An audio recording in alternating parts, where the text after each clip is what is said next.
কলকাতায় আসছে গৌতম গম্ভীর, কলকাতা দলে আবার আসতে পারে গৌতম গম্ভীর। হ্যাঁ বন্ধুরা, ঠিকই শুনছেন আপনারা, মানে আসবেই, এটা আসার ভালো মতো চান্স রয়েছে। সেই বিষয়ে আজকের ভিডিওতে আলোচনা করব।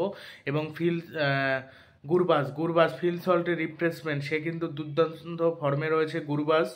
গুরবাজ কিন্তু প্রথম ম্যাচে এই যে সাউথ আফ্রিকা টি-20 লিগ, সেখানে কিন্তু অনবদ্য ব্যাটিং করেছে, 11 রানের জন্য সেঞ্চুরি মিস করেছে। দারুণ ব্যাটিং করেছে রহমানুল্লাহ গুরবাজ। সাউথ আফ্রিকার মাটিতে টি-20তে যেভাবে আর কি ব্যাটিং করলো, একেবারে অবিশ্বাস্য ব্যাটিং, সেরা ব্যাটিং। 11 রানের জন্য মিস করলো, সে ডিজার্ভ করতো সেঞ্চুরিটা। প্রথম দিক থেকে যা 210 রান চেস করার সময় যেভাবে 28 বলে 50 রান করলো, ও করে 28 বলে আবার 50 রান করেছে উইল জ্যাক্স, 22 বলে 50 রান করেছে গুরবাজ। ম্যাচটা দেখছিলাম, দারুণ কি ব্যাটিং, যেমন উইল জ্যাক্সের মার তেমনি গুরবাজের মার। উইল জ্যাক্সও দুর্দান্ত ফর্মে রয়েছে, আরসিবির জন্য এটা একটা কিন্তু সুখবর, ঠিক আছে। তো দারবান সুপার জায়ান্টস প্রথমে ব্যাট করে 20 ওভারে 209 রান তোলে 4 উইকেটে। পিটোরিয়া ক্যাপিটালস 207 রান তোলে 6 উইকেটে। 20 ওভারে একটুর জন্য ম্যাচটা হেরে যায়, 2 রানে জিতে যায় সুপার জায়ান্টস দল। উইল জ্যাক্স করে 35 বলে 64 রান, 3-4 5-6 182 স্ট্রাইক রেটে ব্যাটিং করে উইল জ্যাক্স। আর গুরবাজ তো আরও ভালো ব্যাটিং করে, 206 স্ট্রাইক রেটে ব্যাটিং করে 89 রান করে 43 বলে, 3-4 7-6 মারে এবং 2 রানের জন্য ম্যাচটা হেরে যায়। অবিশ্বাস্য কিন্তু ফর্মে রয়েছে গুরবাজ যদি হয়তো গুরবাজ প্রথমেই সুযোগ পাবে না, ডি কোক আর নারিন এই দুজনেই হয়তো ওপেন করবে। যদি ওরা খেলতে না পারে তখন কিন্তু গুরবাজের একটা খেলার সম্ভাবনা রয়েছে। আর গুরবাজ খেললে কীরকম হতে পারে, গুরবাজ কতটা বিধ্বংসী প্লেয়ার সেটা কিন্তু আমরা সকলেই জানি। গুরবাজ কীরকম খেলে, গুরবাজ যদি এরকম খেলে তাহলে তো ইন্ডিয়ার জন্য সেটা খুব খুব ভালো খবর।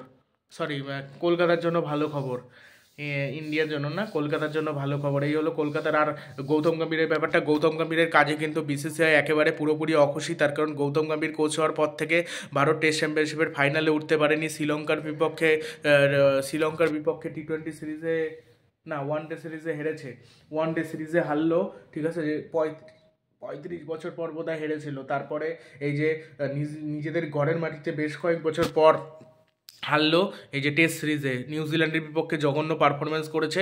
এই জন্য কিন্তু ডেড লাইন দিয়ে দিয়েছে গৌতম গম্ভীরকে, যে মানে সামনে যে চ্যাম্পিয়ন্স ট্রফি রয়েছে, এই চ্যাম্পিয়ন্স ট্রফিতে তার অধীনে যদি ভারত মানে জঘন্য পারফরমেন্স করে বা হেরে যায়, তাহলে কিন্তু তাকে পুরোপুরি সরিয়ে দেওয়া হবে কোচের পদ থেকে, নতুন কাউকে কোচ আনা হবে। সেটা ভিভিএক্স লাক্সমান হতে পারে অথবা অন্য কেউ হতে পারে, ঠিক আছে। কে হবে বলা যাচ্ছে না, বাট এটা কিন্তু হতে পারে গৌতম গম্ভীরকে সরিয়ে দেওয়া হতে পারে। গৌতম গম্ভীরকে সরিয়ে যদি দেওয়া হয় আইপিএলের আগে, সেক্ষেত্রে কিন্তু গৌতম গম্ভীর কিন্তু কেকেআরে আসতে পারে। কেকেআরের দরজা কিন্তু সবসময় খোলা রয়েছে গৌতম গম্ভীরের জন্য। গৌতম গম্ভীর যদি আবার কেকেআরে যোগ দেয়, সেক্ষেত্রে অবাক হওয়ার কিছু নেই, ঠিক আছে।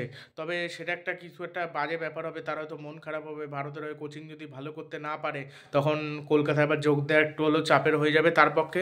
সে মনে করবে যে আমি এখানে ভালো করতে পারলাম না, এখন আবার কলকাতায় যোগ দেবো, সে নাও দিতে পারে, বলা যায় না। আবার দিতেও পারে, দিলে কলকাতার জন্য ভালো, কলকাতাতেই থাকতো সেটাই ভালো হতো, তাহলে অত টেনশনের বিষয় থাকতো না।